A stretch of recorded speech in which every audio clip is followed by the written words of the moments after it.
First off, thank you everybody for tuning in, and most and foremost, thank you Tessa for taking the time to chat with us in this virtual fireside chat. I mean, we used to have regular catch-ups over coffee a few years ago, I guess, but now we have adapted. So we're delighted to have you today here. And for those who don't know me, I'm Alessio D'Antino, I'm the founder of Forward Fooding. We believe that collaboration actually can between corporates and startups can really make a difference in solving some of the challenges that our food system is affected by. We've been running basically the world's first collaborative platform for about 4.5 years now. Started in the UK, but then developed all over Europe. And basically now through food tech data, insight, and our network of startups, we really empower basically large organizations to connect and engage with founders to effectively create a brighter future of food through collaboration. Before I get to introduce Tessa, a little bit about Olio, which is the company that she co-founded, and she will tell you a little bit more about it later, but is an app on a mission to tackle the problem of food waste in the home. It does this by connecting people who have food that they don't want or need with neighbors living nearby who would like it. In the just over years, just to give you an idea of also the reach that they actually have gained, there's grown from a local initiative, I guess, in London to actually a global movement with more than 2 million members who have shared 4.5 million portions of food. But without further ado, let me introduce Tessa. And Tessa, if you can just please briefly introduce Olio. I hope I've given justice to it, but for anyone who doesn't know it. And tell us a bit more about the genesis of the company and your journey actually co-founding the business. Yeah, so thank you very much. Really great to be here with you all. So as you said, Olio is an app that exists to solve the problem of food waste in the home. And how we do that is by connecting people with their neighbours so they can give away their surplus food rather than throw it away. And Olio really was very much kind of born out of my personal experiences. So first of all, I was born and raised on a farm in the northeast of England, and I had either a well-spent or misspent youth, depending upon how you look at it, working incredibly hard on my parents' farm. And when you're brought up just working very, very hard day after day after day to produce food, as a result, you wouldn't dream of throwing food away. And so I had always grown up with a pathological hatred for food waste. And I didn't think anything in particular about that. I went off to pursue what could be described as a fairly classic corporate career, working in a variety of industries, including media and retail, financial services. But everything changed for me 5 years ago when I was living in Switzerland and moving back to the UK. And on moving day, the removal men said to me that I had to throw away all of our uneaten food.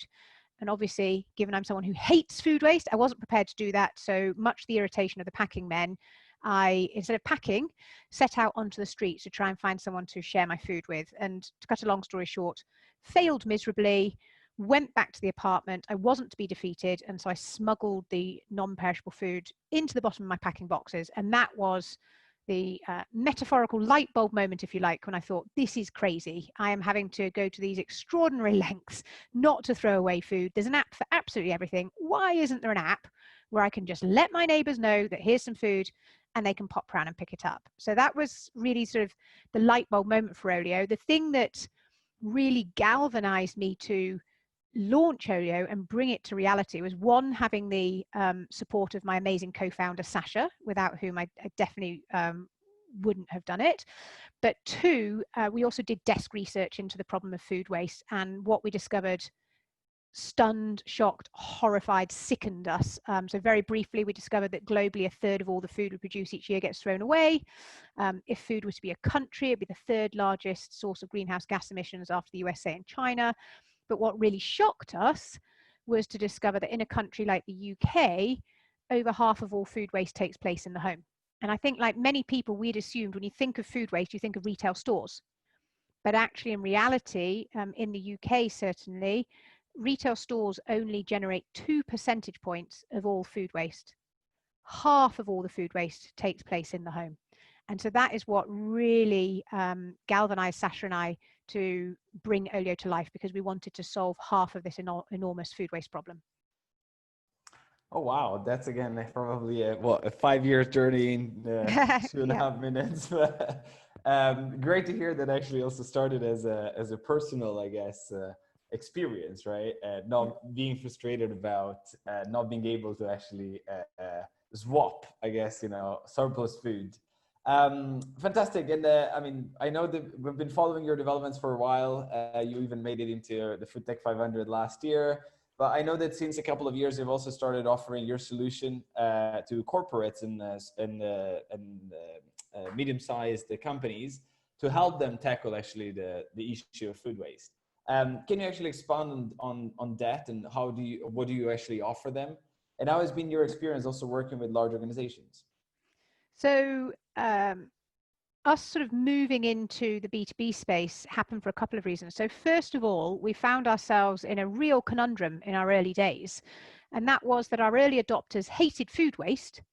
Therefore, they didn't generate any food waste. They had nothing to share. So a food sharing app with no food on it, I'm sure you can agree, is pretty useless.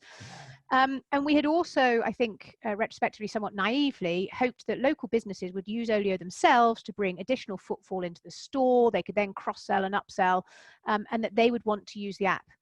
And in reality, we discovered that they were far too busy dealing with the core day-to-day operations to want to deal with an app with people coming into their store to pick up their surplus food. So that was one problem. And then another problem we had was just how strong the demand for food on the Olio app is. So half of all the food added to the app is requested in under 1 hour. And so what that meant is food was going on and off the app so quickly that often you could arrive at the app and there wasn't much food there. So again, a food sharing app with no food is pretty useless. And we solved both of these problems by saying, well, I know, why don't we take these people who have time but no food waste and partner them up with the businesses who have no time but lots of food waste. And that was how we created our Food Waste Heroes program. And so how it works is we train up these volunteers online. So we have 8,500 food waste heroes across the country. And they essentially provide a service to local businesses. So on their allotted day, at their allotted time, they will pop out of their home, across the road. They will go to the supermarket or the bakery or the corporate canteen or the event. They will collect all of that unsold or unserved food. They take it home, they add it to the app. Within minutes, the Olio neighbours are requesting it. Minutes later, the Olio neighbours are popping around to pick it up. And on average, that food goes from being a waste stream, potentially a waste stream in the store, to instead via Olio, 1 to 2 hours later, is being fully redistributed into the homes of the local community. And so businesses are paying us for this service because at the moment they pay a waste contractor to take that food off, generally to landfill, maybe to anaerobic digestion. And instead now they're paying us to ensure that that food is redistributed and eaten by the local community. That's awesome. So effectively, you've turned a cost for local businesses into an opportunity to actually redistribute that. So doing well while, I guess, doing good, if you will. Yeah. And then you have left, I guess, these volunteers to actually take care of the whole process of digitizing, quote unquote, the food to put it on the app. Is that right? Yes, and I think what's people will often ask, sort of, what's in it for the businesses? Why do they do this? And there are a couple of answers to that. So the bigger picture answer is that in the same way that modern slavery was endemic in the fashion industry and is now no longer acceptable, the food, retail, and events industries are in the process of going through a similar awakening, thank goodness, and recognizing that food waste is absolutely unacceptable and they need to eliminate it from every point of their supply chains. So there's just a philosophical belief that the world thankfully is moving towards, which is food should be eaten, not thrown away. But then also businesses are coming to us because their customers are shouting them out on social media, showing photographs of perfectly good food in clear bin bags out on the streets and saying this is not acceptable. And also their employees are completing employee satisfaction surveys and saying, I am not happy being paid to throw away perfectly good food every single day. I don't like it and I don't want to do it anymore. And so for all of those reasons, businesses are super keen to work with us to get to zero food waste locations. And we are able to not only obviously all the systems and processes are safe. So we have a very robust food safety management system sitting behind everything. But everything is fully traceable. We can redistribute every single type of food, even extremely short dated food, that has a use by date of midnight that day. And we give back impact reports. So the business can know exactly how much food was saved, how many people were fed, what the CO2 impact of that was, what the water saved was, etc., etc. That's awesome. So you again use big data, I guess, to provide these reports back to the businesses. Yeah. Fantastic. And can you elaborate also a little bit more on your experience, I guess, working with large businesses? As you said earlier, at first, you didn't know, I guess, whether they would put the food on the app themselves, and then you quickly found out that they were far too busy, to do that. Did that also entail that you had to change, I guess, some of the features of your app or adapt it, to make sure that the onboarding, was smooth, and then you had, the volunteers coming into the process to actually digitize the food? How was the kind of experience, dealing with very, very large businesses? I know that you work with very big, retail chains as well. So yeah, what was the process like? So we work with a number of big organizations that include people like Tesco, Pret a Manger, Compass Catering, etc. I think it's fair to say that the process has been long and slow, if I'm being very honest, because I think there's two things that are leading to that. So one, what we're doing is truly unique and novel. It's not being done anywhere else in the world. So you have a lot to prove out. And then also secondly, I think just due to the sheer size of these organizations, it just takes a long time to get projects through the business that require cross-functional cooperation. But the great news is that once a large organization is signed up to working with you, once they've stepped over, so the sales process is extremely long, but then once you've finally got that go ahead, they then actually want to move extremely rapidly, and your business can scale very, very fast. And I think our overall approach to the Food Waste Heroes program has been to start off and do everything manually at the beginning. So an example of this would be, we would put Food Waste Heroes, so the volunteers, into a squad of people who would support a single store. So a store might have 5 or 7 pickups per week. We'd have a squad of 5 to 7 volunteers. And in the early days, we put them on a WhatsApp group. So each store had a WhatsApp group. And we reached the stage where we had a couple of 100 WhatsApp groups. And then we knew that obviously that was not scalable, and we needed to move that into in-app messaging and chat. But the real advantage of doing stuff manually first is that when you then come to scoping the tech build that you want, you know exactly what you want and need. You know what's critical and what's a nice to have, and you can just be a much more focused and efficient in your build. And so I think everything to do with the Food Waste Heroes program, and indeed everything we do at Olio, starts off with MVP, and we learn, test, iterate, and learn, and then sort of codify it later on. Got it. So it sounds like you've created a blueprint for the product as well by manually, if you will, validating a number of MVPs before actually going to the customer with a proper solution. Yeah, fantastic. Right. And you touched briefly on the Food Heroes program, right? I know that you know a big chunk of your work is to create and foster a community of actually people who are passionate about combating, the food waste issue. What would you say is the actually primary driver for your community to use your service, both on, I guess, the end user as well as on the volunteer side? So I think on both sides, they are united in the single thing that really motivates our audience. And I can say this with conviction because we've just got in our latest bit of customer research, and we surveys, and we have asked exactly kind of what is the most important thing about Olio, what do you like most? And for 3/4 of our community, it's about preventing waste. I think there is something very, very human in us, that we have a natural dislike of waste, which makes sense, in particular when it comes to food, because if you think about it, it is our life source. And so of course we have evolved to dislike food waste, and we've also evolved actually to enjoy sharing food. And sometimes people point out to us, oh, you know, an app that connects neighbors to share food, isn't that a bit weird? But we like to point out that actually humans have been sharing food for hundreds of thousands, even millions of years, and it's only the past kind of 30, 40, 50 years that we've been throwing away food instead of sharing it, and that's kind of the weird thing. So an intense dislike of waste is what attracts people to Olio. What keeps them using it and raving about it is there is just this amazing feel-good feeling that you get when you share with a neighbor. And it's kind of hard to explain until you have had the experience. So when you're giving something away, as I said earlier on, kind of half of all the food added to the app is requested in under an hour. So you have this immediate sort of excitement that someone wants the item that you're putting up there. Often multiple people request it, so you never quite know who's going to pick up your item. And then it just feels incredible to give something to someone else for free that they most definitely want, and in some instances they actually need.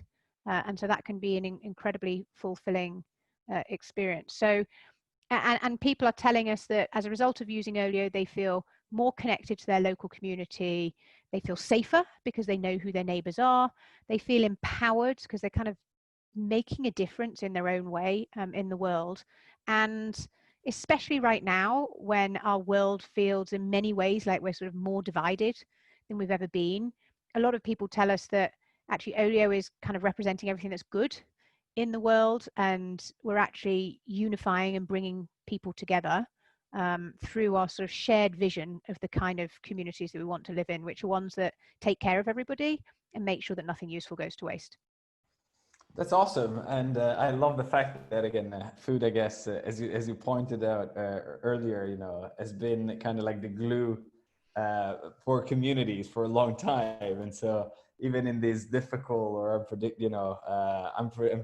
unprecedented time, is becoming an even stronger, I guess, glue. You know, when it comes to putting people together and feel them less, I guess, divided. Fantastic. And now that you brought this up, I think this is a great segue into talking about COVID, which I guess is inevitable at this point.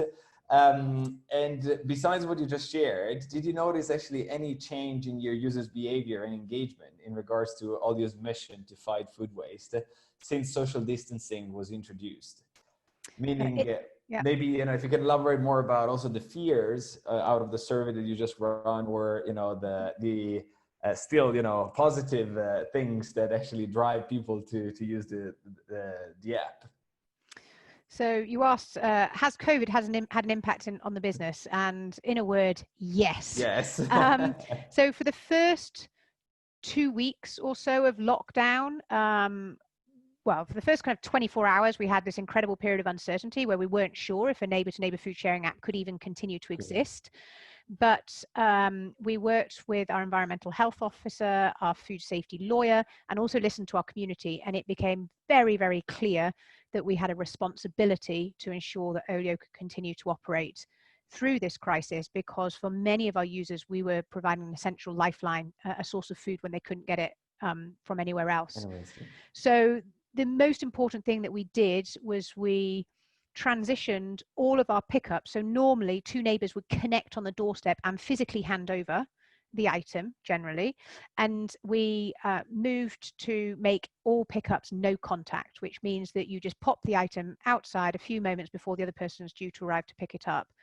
And we also insisted that everybody only share on Olio or go pick things up as part of their daily exercise or as part of a pre-existing trip to a store. During the first 2 weeks of COVID, we had about a 20 to 25% sort of just drop off a cliff in terms of the number of listings added to the app. But then from that moment onwards, we have had this incredible, almost vertical hockey stick up, the likes of which we have never seen, and we've been waiting 4 years to see, quite frankly, of people sharing on a level and a scale that is entirely unprecedented. And I think there's a number of reasons for that. So one, I think COVID has demonstrated to people, certainly in a country like the UK, that food is valuable. prior to COVID, I think too many people were not aware of the true value of food. And indeed, an amazing campaigning organization called Hubbub recently released some research which showed that over 50% of people said that they are valuing food more, and also 48% of people said that they were wasting food less.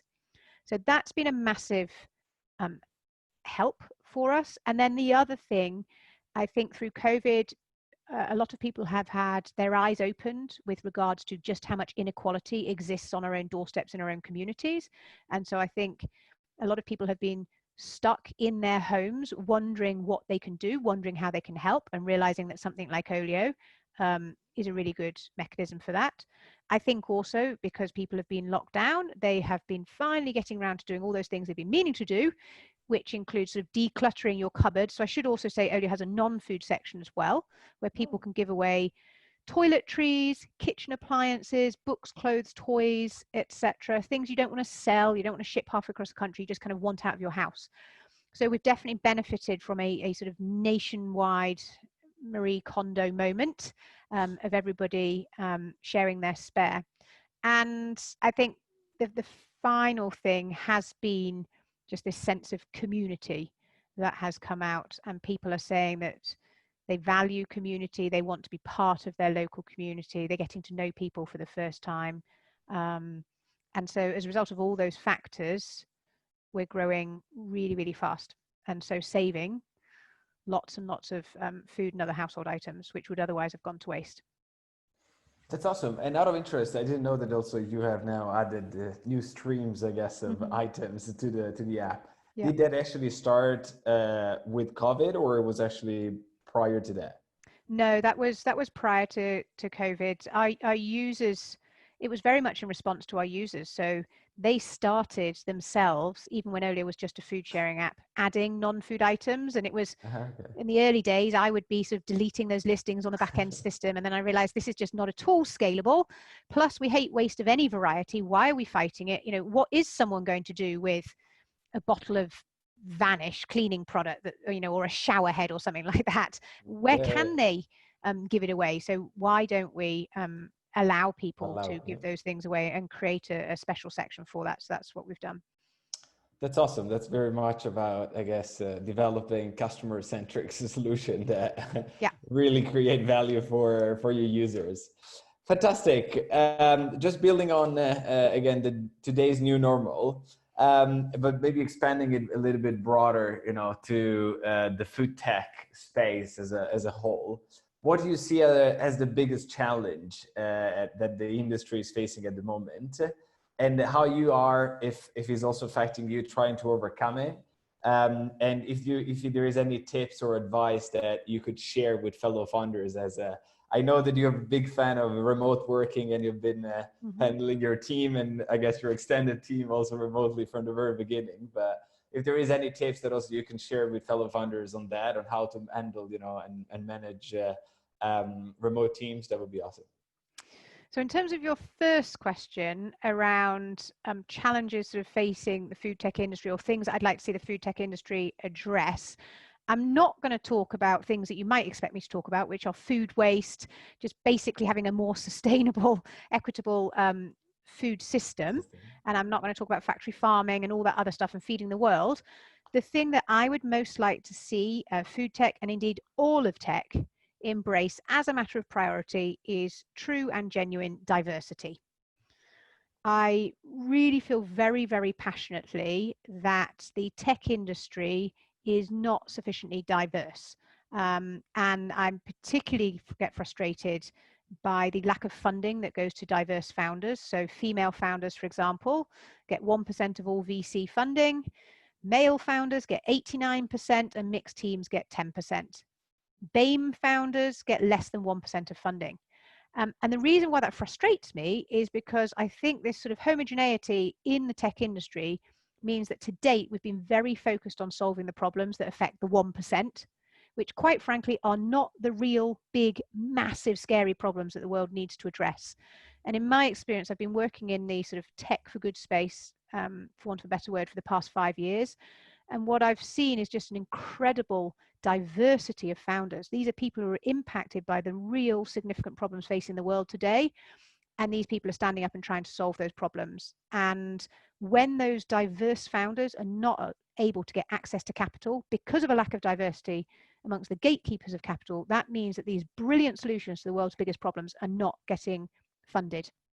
So, and I think it's not just about diversity amongst the gatekeepers of capital. I also think it's something that each and every one of us as tech founders also needs to take a real good, honest look at ourselves and our own operations and see what diversity challenges we have. And we need to all move, in particular as Black Lives Matter is very, very pertinent and important topic right now. We all have to move beyond being sort of not racist to being anti-racist, and we need to have these conversations about what that means. And I recently shared on Medium a blog post which reflects the conversations that we've had at Olio as a team about this and the commitments that we've made to increase our diversity. And I really would like to invite the whole tech industry to do the same.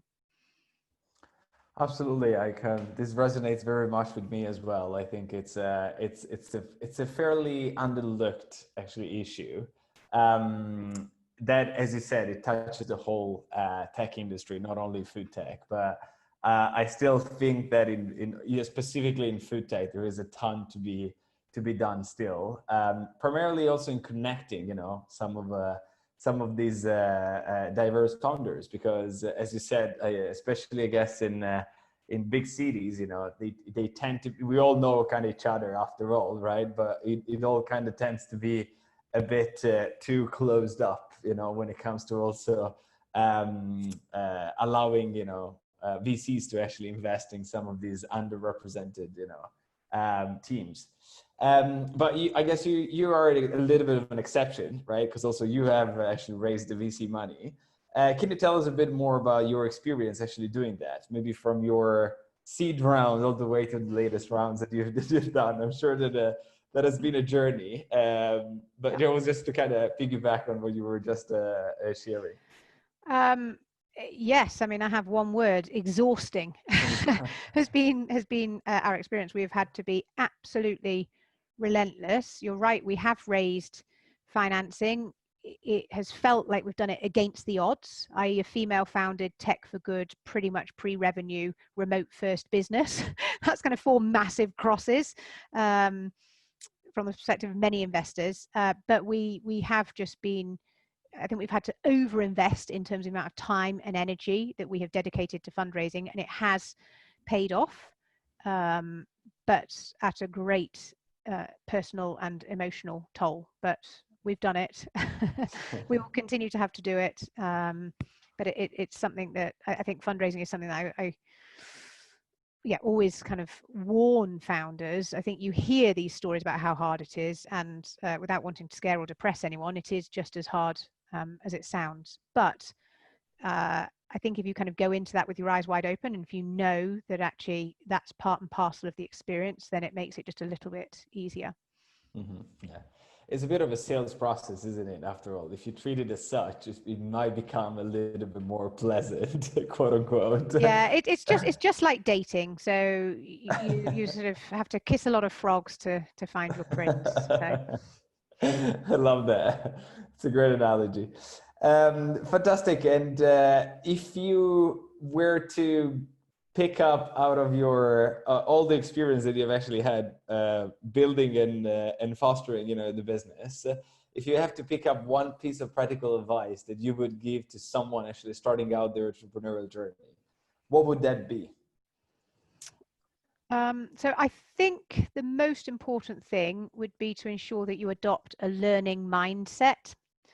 I transitioned from having a corporate career to a startup, and when you work in the corporate space, you spend your whole life being kind of the expectation is that you have the answer to everything, absolutely everything about your particular domain, you're considered the expert within your domain, and also you make commitments that you then proceed to spend the next 6 months or 12 months sort of delivering on, and you don't really deviate from exactly what you've committed to.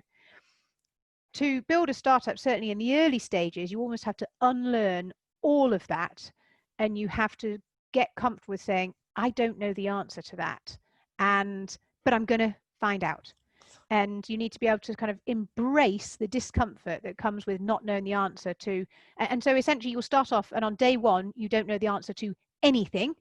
And then you literally, as a result of thousands and thousands and thousands of experiments and days and nights, you eventually become an expert in your own startup. But you've got to have a learning mindset. And certainly Sasha, my co-founder, and I, we both did our MBAs, but actually that didn't really help us with Olio. What's really helped us has been listening to podcasts, reading blog posts and books, and talking to other founders and learning from other people. And then the second thing that I would say to anybody is read the book The Lean Startup by Eric Ries. I think it's a fantastic Bible of a set of principles about how to go from an idea to a project with real traction. Yeah. And specifically, I guess, in regards to your actual experience building this business, what would you say that has been your biggest learning for you personally, and also as a founder of the business? And what would be the kind of advice that you would give to your younger self if you could go back in time and kind of, you know, as you were struggling, I guess, to navigate the ecosystem and figure out all these answers to these unknown questions, what would be the biggest piece of advice you would give to yourself? So again, because I came from a corporate environment, I was very used to operating a scenario where people who existed above you in the hierarchy would sort of give feedback, and generally their feedback was considered right. And that was sort of how the world worked. One of the biggest learnings that I've had since starting Olio is that there is no such thing as right feedback, and you need to seek as much feedback as possible, but you must stop and put everybody's feedback into context, into their specific context, and their specific context might have nothing to do with your business. So it might be great feedback, but for these 3 reasons, it does not apply to your business. And that certainly took me a long time to kind of get my head around, and then to have the strength of conviction and courage and sort of get rid of the imposter syndrome a little bit, to feel much more comfortable saying, that's brilliant feedback, and that I'm going to absorb, and something else, thank you for that feedback, but actually it's not right for us. Yeah.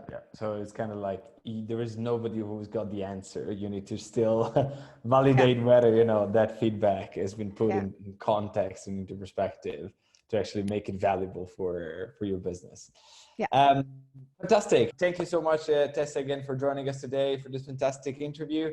We wish you and all the team all the best for the overcoming months, hoping that also the COVID is not gonna affect also your behavior anymore. Otherwise, you won't understand anymore what they actually want. And I look forward to catching up with you soon, and hopefully grab a coffee once this whole thing is over, and we will be allowed to do that again. Great. Thank you very much. Thank you, everybody. Thank you, Tessa. You have a great evening. Thank you. Cheers. Bye. Bye-bye. Bye-bye.